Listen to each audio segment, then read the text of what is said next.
What's going on, guys? It's Tom, or Talks on Wrestling, and today we're talking some good old TNA. And something that's always interested me in wrestling and the world of scripted fights is the real fights that sometimes go on backstage, and TNA has had their fair share of backstage fights and feuds. And in this video today, we're going to discuss some of the most infamous TNA backstage fights, TNA wrestlers who hated each other and had real life feuds with each other.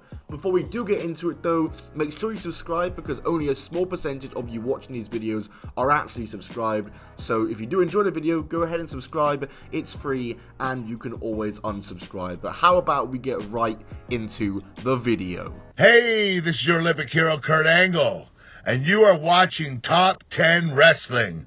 Oh, it's true. It's damn true.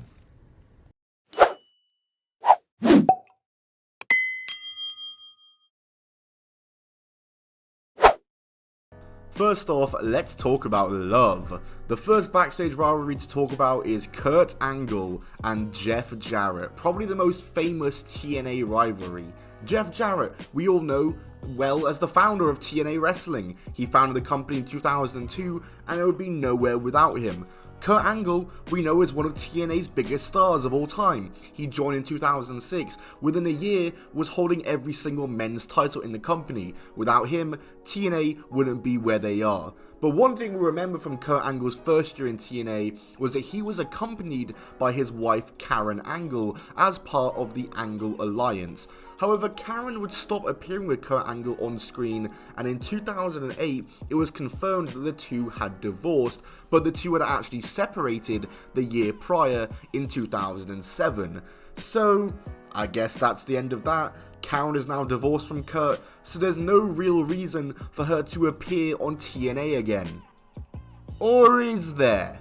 In 2009, rumors began circulating backstage that Jeff Jarrett and Karen were in a relationship. Supposedly, the two had started dating in 2007, not long after Karen and Angle had separated, and all while Karen and Angle were still technically married. As these rumors began to circulate, Dixie Carter confronted Jarrett backstage about the rumors, which Jarrett denied. However, it would get exposed when an anonymous TNA employee called into the Bubba the Love Sponge radio show and exposed the relationship. Jarrett was suspended from TNA for lying to Dixie, and he lost all his backstage power. He returned in December 2009, just in time for Hulk Hogan and Bubba the Love Sponge coming into TNA. Funny how that works. And you best bet that we've got a lot to discuss with Bubba the Love Sponge later on too, so stay tuned for that.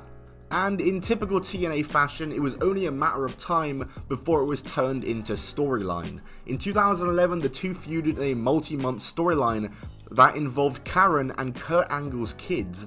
It was pretty one-sided towards Angle, featured them having an MMA match, China's one and only TNA match, and per stipulation of their final match, Jarrett had to leave to Mexico and never see Angle's kids again. And you know what? To be fair to TNA, it was a really fun storyline. And that concludes Kurt Angle and Jeff Jarrett's real-life rivalry in TNA. Now, we've got much more to discuss. Awesome Kong, Bob the Love Sponge, and Rebby Sky, all coming up, but first, I need to show you something, including my face, so a little face reveal for those of you who have never seen it before, and please keep in mind that at the time I was filming this, hairdressers were closed. Please just keep that in mind, okay? Cool. Oh my god, this webcam is such bad quality. Rightio chaps, if you've never seen my face before, then I guess this is a face reveal. Apologies for the bad webcam quality. I do actually have a camera, but not an SD card, so we're having to use my laptop's webcam, so it's really bad quality and probably makes my face look much worse than it already is.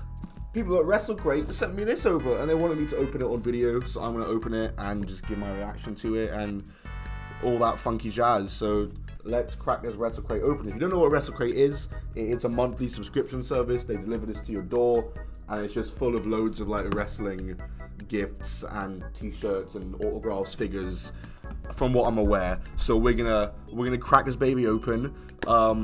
Yeah, let's just see what we get. We've got the shirt. Now, what is the shirt? La Noche del Terror. Oh, it's Licos. It's Licos Gym. Oh, that's sweet. That is so sweet. I wear large now. I used to wear medium. I went up one. No, that is a sweet ass shirt. That's brilliant. This is a tapestry. Oh my god. Hold on. I'm always looking for a new tapestry for my bedroom. I need something to fill in over there. So, you know, that's awesome. Oh, it's Danhausen. Oh, look at that. I hope you can see that. Look at that. That is so sick. We've got a WrestleCrate exclusive pin. John's Bighorn, apparently. And then we got an MDK pin. Man like Nick Gage. You can't even see that. Hey, look at that. Oh, snap. Bianca Belair? What are you saying? Oh, that is a cold photo of Bianca Belair, the new SmackDown Women's Champion. Sorry, the glare on this camera is awful. You can't even see her. Look at that. It's Smash Wrestling, the Canadian promotion. And you can see the likes of Rosemary, Vanessa Craven, Jodie Threat, Kimberly, Veda Scott, Candice LeRae, Casey Spinelli, Alexia Nicole, Lou Fisto, Jordan Grace, Sue Young, Tessa Blanchard, and Ali. As you can see on there. I'm definitely going to give that a watch. That is sick. My God.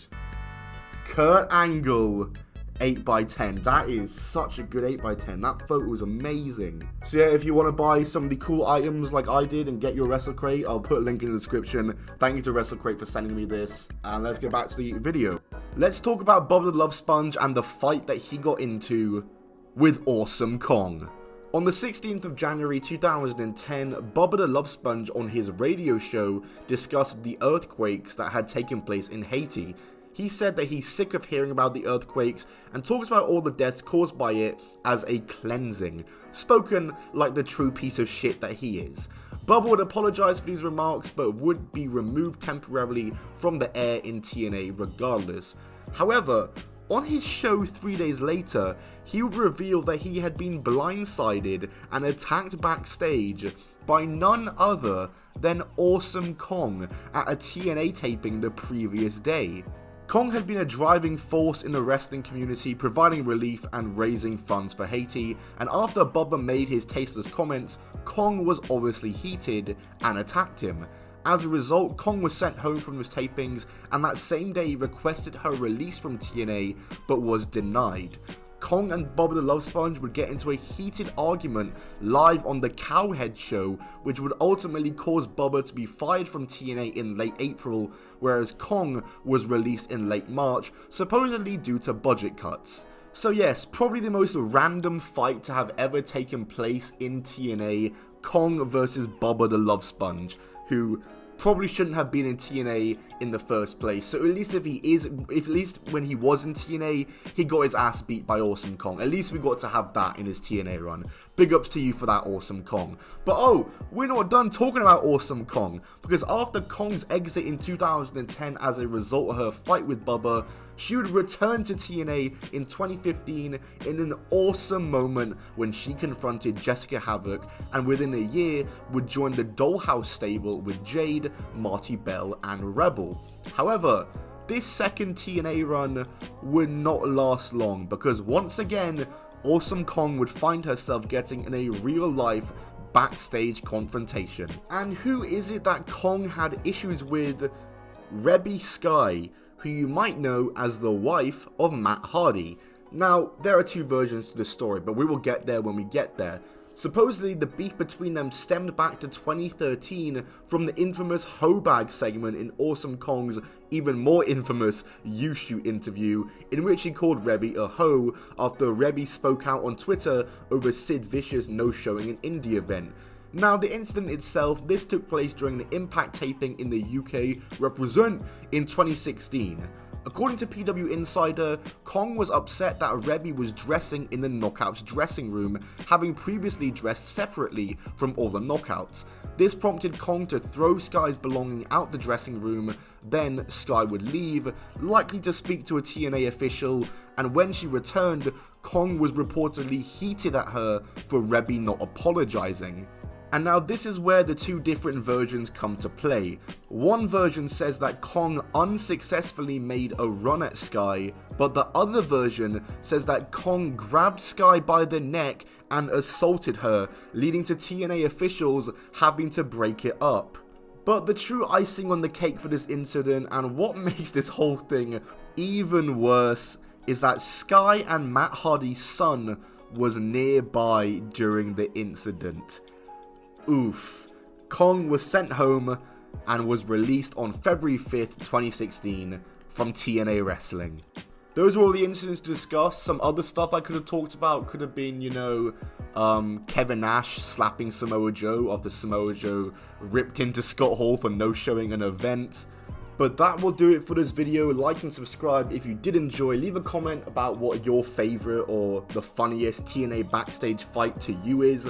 Maybe I'll do another video like this in the future talking about other companies, maybe WWE, maybe some other indie company, just some infamous wrestling backstage fights. But yeah, podcast, Patreon, Instagram, Twitter, all links down below, as well as my second channel, which I'm going to be uploading more to. Hopefully going to do some weekly NWA reviews there, because I'm really enjoying watching the NWA right now. I'll see you all soon, goodbye, and keep on rolling.